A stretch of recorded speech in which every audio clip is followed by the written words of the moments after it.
Top boxing news. Ow! Okay, we'll start with this. Well, I was asked about ESPN's recent pound-for-pound rank standings, whether or not I agreed with them, and almost immediately, you know what I'm going to say. Of course I don't. Because ESPN's rank standings are more of a popularity contest than a skills assessment. What they are. Every fighter that achieves a rank on this list was voted for by a member of an editorial panel. Thus, they're not actually assessing skill, they're just tallying votes. You look at ranks 6 through 8.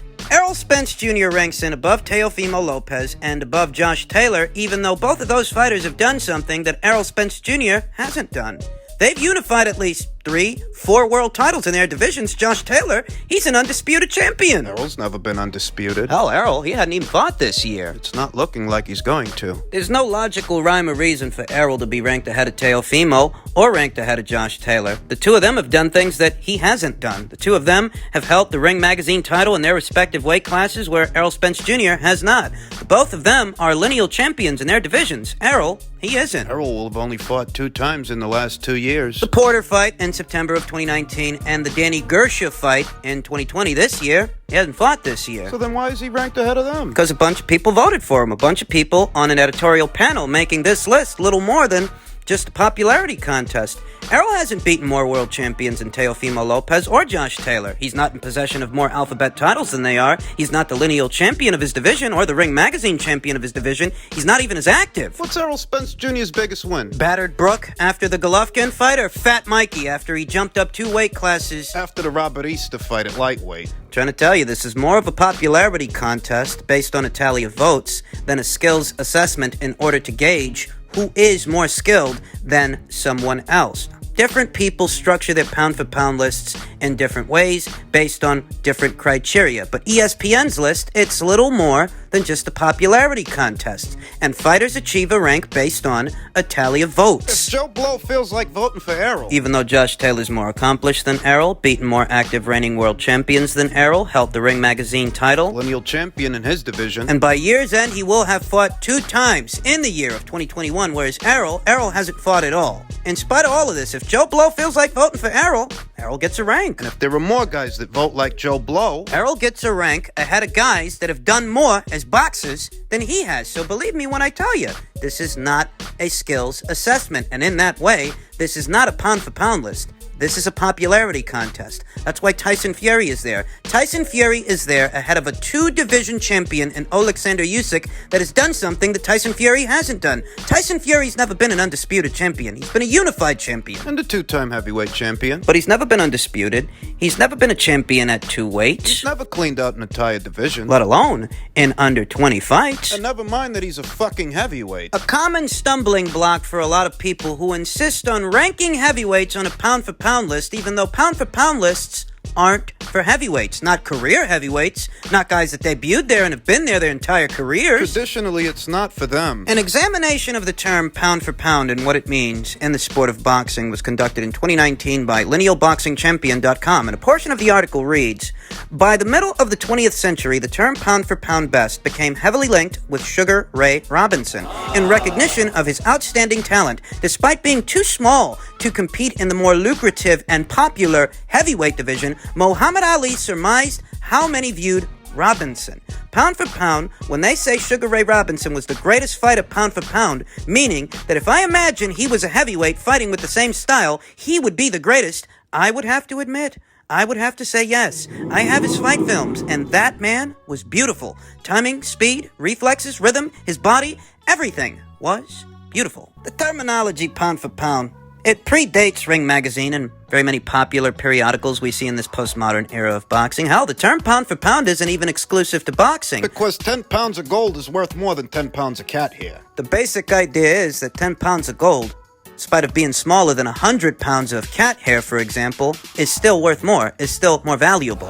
In boxing, the terminology is used in reference to skill, boxing skill. That a fighter, smaller stature, say a lightweight, can be a more skilled fighter, a more high-caliber fighter than, say, a heavyweight. Even though in a real-life setting, that heavyweight would likely beat that lightweight, that doesn't make him a more skilled fighter. It just makes him a bigger fighter. Because skill boils down to technique. The usage of a proper jab as opposed to a lazy jab. Keeping your head off center, off the line, so you don't get hit with stupid punches coming forward. Proper usage of angles, being side on. Foot position, getting lead foot advantage. These are all skills that are quantifiable. Ambidextrous switch hitting, being able to lead with your left hand or your right hand as an orthodox fighter or a southpaw. These are also skills. And that one's become very popular in recent years. There's any number of switch hitters these days, though they don't compete at the level with their switch hitting that Terrence Crawford does. For example, a 3-division, 2-time lineal and ring magazine champion and an undisputed champion. Switch hitting is a skill. Picking your punches, setting up a right hand, disguising your shots, feinting, these are all skills that can be applied. And pound-for-pound lists, what they attempt to measure is the quality of a fighter in terms of their skill. Now, all pound-for-pound lists are attempting to do the same thing regardless of their criteria. One very popular pound-for-pound list that's out there in this postmodern era of boxing is Ring Magazine's pound-for-pound list. But Ring Magazine ain't the end-all or be-all when it comes to the pound-for-pound conversation because they didn't start printing a list until 1989. Pound for pound was around long before that. It was around long before they started printing their version of a pound-for-pound list in 1989. Better still, respective criteria aside, yours, mine, Ring Magazine's, or ESPN's. The reason you don't traditionally put a heavyweight on a pound-for-pound list is because the heavyweight's superiority is already implied. You already know he'd beat the little guys in a real-life setting. So there's no need to rank him among them, among those little guys. The reason we even have these ranked standings is to ask the existential pound-for-pound question. All things equal, if a guy like Canelo Alvarez, fighting the way that Canelo Alvarez fights, exhibiting the skills that he's already exhibiting, if he were the same size as, say, a Tyson Fury, who would win? The reason this question is asked is because in a real-life setting, a guy like Alen Babic, in spite of not being as skilled or as decorated as a Chocolatito, in all likelihood, he'd beat Chocolatito. Not because he's better, but because he's bigger. He's not as decorated. Doesn't pick and place his punches better than a Chocolatito or a Naoya Inoue, Terrence Crawford. He's just bigger than those guys, and because he's bigger than those guys, he has a significant size advantage, though that doesn't make him a better boxer than those boxers. And that's what pound for pound is all about. And that's why ranking heavyweights on a pound-for-pound list, it's a bit of a redundancy. In this instance, it's a promotional tool, a marketing angle that ESPN is using to prop up one of their own fighters, because in case you didn't know this, Tyson Fury fights on ESPN. I don't lose sleep over these lists. Because I have my own, with its own set criteria that governs and structures who goes where and why to quantify and qualify the fighters concisely as possible. Thus, the most I can say about ESPN's list is, look, I've seen worse, and I understand that this looks pretty fucking stupid. Fury beating a guy that he already beat last year gets him a number 4 rank on the most exclusive list in boxing. Yeah, that's pretty silly, but you should be used to this by now. Later, at the 6-second mark, Tyson Fury haven't got up yet, so he was supposed to be counted out, and that was supposed to be a knockout for Deontay Wilder. But would you believe the referee was still counting at 5? This is a throwback to the first fight when the referee gave Tyson Fury an extra count too. I mean, leading up to this fight, I told you all that Deontay Wilder was going up against all odds. He wasn't just fighting Tyson Fury, he was also fighting the system, the commission, the referee, etc., etc., etc. The commission still allowed Tyson Fury to wear his magical gloves. Then you see the referee give Tyson Fury extra counts. That's right, folks. The latest version of Glovegate is here. Glovegate 2.0. Clockgate. The latest set of excuses that the grifters on YouTube are using to Fool the gullible and impression the impressionable out of their money in order to galvanize them and make Deontay Wilder seem a victim for a situation that he willfully walked into, even after he accused Tyson Fury of cheating and implicated the commission, the World Boxing Council, Mark Breland, Kenny Bayless, Tyson Fury himself, for glove tampering. Even after having said everything Wilder said, he still willfully walked into a third fight with that same guy. And these folks would have you believe that he's the victim of an injustice. He chose this for himself. That's reality. But these folks, the ones that buy into this theory, they don't live on a little place I like to call Earth. They don't like to deal with reality. Under ritual, I can see it all in his energies. I could see it. They used the wrong rapper who spit out the wrong words, who had no spirit behind him. the wrong energy. Then they had the death walk of death row, dead man walking. Well, now we know that's what costed Wilder the fight. Picked the wrong rapper for his ring walk. That explains it, folks. Case closed. That excerpt came to us by way of BDA Boxing here on YouTube that has compiled a video full of unique perspectives on What costed Wilder the fight? bad timekeeping, glove tempering. This woman believes that Deontay Wilder, he chose the wrong rapper for his ring walk, and that threw everything out of whack. The energy was all off. That's what costed him the fight. So it wasn't the 277-pound man opposite the ring? The one that beat him the last time, it wasn't him, it was the ring walk. Well, that explains it. The wrong energy. Can't even begin with how full of shit some of these explanations are, but this is what some people choose to believe because they, like Deontay Wilder, cannot accept that Tyson Fury was just the better man on the night. 2 nights. 3! It's 3 nights if you ask around. Anything but that, right? There's an obvious financial incentive for the grifters here on YouTube to continue to propagate this theory and market it towards their subscribers, people that listen into their brand of boxing talk.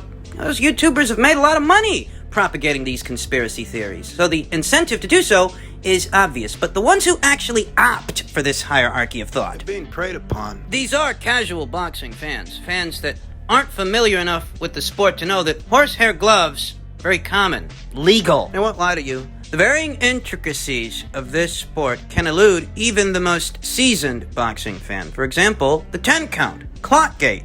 Most people don't realize that when a referee's counting to 10, he's not counting 10 seconds. It's a 10 count that begins and ends at the referee's discretion. Should a boxer fail to go to the neutral corner once a knockdown is scored, the referee can literally stop the 10 count. And that's what happened here when Wilder scored that knockdown. Though once again, most people don't know this. Not even some seasoned boxing fans. Hell, not even some boxers. Yeah, boxing is mysterious like that. Thus, research is required in order to demystify the sport's varying intricacies. This among them. This one among them. When a knockdown occurs, the downed boxer's opponent shall go to the furthest neutral corner and remain there while the count is being made. The referee may stop counting if the opponent fails to go to the neutral corner and resume the count where he or she left off when the opponent reports or returns to the neutral corner, i.e., it's a 10 count, but it's not a 10-second count. It's not exactly 10 seconds. Though people that are looking for something to believe in choose to believe that Tyson Fury was given extra time, Naturally. thereby making Wilder the victim of a crime. What up, man? People can say what they want to say. I'm finna say the truth of the matter. I don't care who likes it, who don't. In the Deontay Wilder Fury fight, number 3, Deontay Wilder won the fight. What? In the 4th round. On the 2nd knockdown, the referee started the count hella late. Even Andre Ward was yelling it over and over. I'm glad Wilder didn't shake his hand at the end of the fight because he knows in his heart that it was some foolish stuff going on. And it's not the lack of knowledge, lack of understanding boxing's infrastructure, the rules that govern it. It's not that gets me. It's the lack of accountability that gets me. Deontay would have had you believe that Tyson Fury is the devil himself, and he had anyone from Kenny Bayless to Mark Breland to the commission helping him cheat. Right. He would have had you believe this, but he's the same guy who chose to willfully walk into the ring with this same guy under those same circumstances, and he's the victim? In the build-up of this fight, in between the second fight and the third one, Deontay Wilder spent a lot of time talking about Tyson Fury's sketchy past, his sketchy history. A history that didn't seem to bother him ahead of the first fight or the second one. It didn't seem to bother him until Got beat. after Tyson Fury beat him. That's when it bothered him. You didn't hear nothing about Tyson Fury being some kind of big cheater ahead of the first fight, and he was actually laughing at the idea that Tyson Fury could knock him out in the build-up of the second fight. It wasn't until after the second fight that he became this monster. The Deontay and his fans. If you believe that Tyson Fury is guilty of all these things, and you're implicating the commission, you're implicating Mark Breland, what preventive measures did you take ahead of the third fight? Because you're the one that decided to be there. You know, Deontay Wilder, he fought hard to get this third fight. That's the story, isn't it? He wanted it back in blood. He's actually celebrating, him and his fans, when the arbitrator ruled in their favor and ruled that Tyson Fury would have to fight him for a third time. Yeah. To the Wilder faction of the boxing community, that was good news. And this was supposed to settle it. Only so that we could pick up where we left off in 2020 after the second fight, here after the third. It's the same fucking shit all over again. Who cannot go 12 rounds and fight like that and not get tired and recover every round. I know Tyson Fury ain't put in the work that I done put in. I'm telling y'all now, I train over 12 rounds a day, run 5 miles a day. I go hard. I go hard as hell. And I get tired even training, going 12 rounds in a boxing match, even by myself, without getting knocked down, without getting my head taken off. Even when I'm on a bag, I'm the greatest drug-free bodybuilder of all time. Y'all know I've been training all my life since I was 13 years old. Y'all know you don't never see no videos of Tyson Fury doing any road work, running, nothing. I listen to a lot of this stuff, and I can't help but laugh at it, because this has to be by far the worst case of sour grapes I've ever seen in this sport. I mean, it really is. I didn't see guys doing all this when Roy Jones got knocked out, slid under the ropes. Just saying, Wilder's not a very good boxer. I'm not the only one that's been saying it. A lot of people have been saying it over the years, and a lot of people just didn't want to listen to that. And if Deontay Wilder lost this fight, it's because Tyson Fury is a better boxer. It really is that simple. Wilder got found out. The same way that Jeff Lacey got found out by Joe Calzaghe, suffered that one-sided beating that left him a changed man. History does tend to repeat itself, and that's what happened here. I don't advise that any of you out there have half a brain cell try to talk sense to any of these individuals that opt for these conspiracy theories and creative explanations. Just sit back, grab your popcorn, and laugh at the fucking shit, because that's all you really can do. The grifters here on YouTube are going to keep grifting, and the gullible, dumb dullards that want to believe them need something to believe in. Need somebody to do their thinking for them. Just enjoy the show. That's all you really can do.